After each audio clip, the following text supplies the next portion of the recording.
This is Stuart Cameron with a look at yesterday's rugby from the Borders, and we begin with the first Border derby in the Premiership this season down at Mansfield Park between Hawick and Melrose. Hawick won the Bill McLaren Shield last week with a win at Edinburgh Accies, so they wanted to keep it, and after the first 40 minutes it looked as if they would do just that, with 3 tries to 1 and a 24-19 lead at the break thanks to scores from Scott McLeod and a couple by James Johnston to an Andrew Skeen try for Melrose. Neil Rennick converted all 3 tries and kicked a penalty, while Joe Helps was on form as well, converting Skeen's try and landing 4 penalties. But it was one-way traffic in the second half. Melrose scored 32 unanswered points as they ran in 4 tries, including scores from Alan and Graham Dodds, Mark Robertson and a penalty try. Helps converted them all and kicked another 2 penalties for a 28-point haul. So Melrose take the Shield and they'll defend it in a fortnight against Gala at the Green Yards. They're also still unbeaten at the top of the table with 19 out of a possible 20 points. Reaction from captain Bruce Colvin. Disappointed with our first half display. To come in and concede 24 points in the first half, that's not us. But to come out second half and turn things around, we're delighted. We spoke just there at the end on the pitch, me and Skinner, that we didn't want to get too loose, but in the back of our minds that is 5 points. Getting that 4th try was massive for us. Hawick's Keith Davis gave us his point of view. Definitely wouldn't think it's a mauling. That last 10-15 minutes when we were chasing the game, Melrose got 2 or 3 tries and it made the scoreline look pretty bad for us, but I think we had to take positives for the game. That first half, I think we blew them away, played some really quick rugby. We were getting clean ball for the breakdown, scored some good tries and stuff. We really had them rattled, and then that 10 minutes at half time we just seemed to lose momentum. Rory Hitton got binned right at the start of the second half for 10 minutes and then we gave away 10 points, and from there on in we kind of struggled to chase the game. Match highlights are online now on Borders Rugby television at bordersrugby.net. Well, Gala had a roller coaster ride at Glasgow Hawks where they threw away a 14-point lead after coming from behind to get a 4th consecutive try bonus. In the end, they left Glasgow with 3 points and a 38-38 draw, with Ewan McQuillan, Peter Palapoy, Andy McLean and Chris Weir getting tries and Ewan Scott kicking 4 penalties and 3 conversions. Coach George Graham wasn't happy with Lightning striking twice in 2 weeks. I think the fact that the Gala turned up half an hour late showed in the game, because we never played for the first 30 minutes. Consequently, we ended up 19 points to 9 down.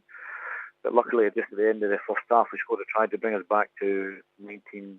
And then in the second half, after a few stern words, we started playing the brand of rugby that Gala are capable of doing. And we ran away into a sustainable lead about 38-19, and then they scored a try. Unfortunately for Gala, again, they started capitulating, and we just never played rugby. I thought we'd won the game, and all credit to Hawks. They came back and they scored a couple of really good tries.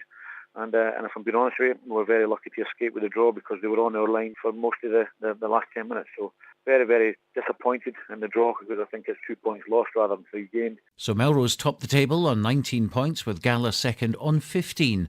Other Premier results: Heriots 20, Ayr 19, Curry 20, Edinburgh Accies 22 and Aberdeen 18, Stirling 11. Into the National League, and Kelso lost their unbeaten record at Dundee. They were 21-0 down but clawed back to 21-12 with Frank Robson and David Gobby getting their tries. Watsonians stay top after winning by just 1 point at Hillhead Jordan Hill, with Boroughmuir also unbeaten in second place following their 39-21 win at Peebles. Peebles' tries went to Callum Scott and Donald Anderson. Selkirk scored 45 points for the second week running, this time beating Stuart's Melville 45-20. Their 6 tries went to Angus Duckett and Catelyn Grower with a brace each, Lee Kibble and Fraser Harkness, who spoke to us after the match. We struggled in spells to keep a hold of the ball. We were 8-0 down in the first 5 minutes, but once we kind of settled our nerves in that and kept some ball, we got some good go forward. And obviously there was a lot of mistakes on both teams, and we capitalised for the ones that they made.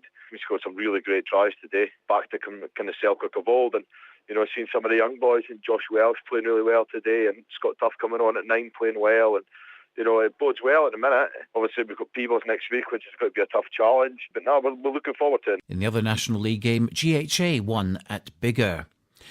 There was a well-attended derby in Championship B where Hawick YM hosted unbeaten Jed Forest. It was 13-all into the second half, with Scott Rayburn scoring a try for Jed and Stuart Graham going over for the Redskins while Jed were down to 13 men. But in the final half hour, Jed Forest pulled away with 3 tries from Robert Hogg, John Scudrow and Declan Wallace. And you can see the tries from that game as well on Borders Rugby TV at bordersrugby.net. Into the East Leagues and the results from Division 1. Duns 19, North Berwick 36, Hawick Lundin 15, Langham 24, Portobello 41, Hawick Quinns 20.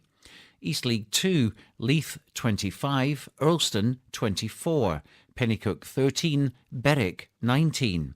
East League 3, Ross High 8, Galloway M 20 and Walkerburn 5, Queensferry 28. Next week we have another derby for you, Gala versus Hawick at Netherdale in the Premiership, while Melrose visit Rayburn Place to take on third-placed Edinburgh Accies, trying to make it 5 out of 5. In the National League, Peebles and Selkirk go head-to-head at the Geights, while Kelso travel to Boroughmuir. For a full list of local fixtures and to get the latest news, results, audio and video, go to bordersrugby.net.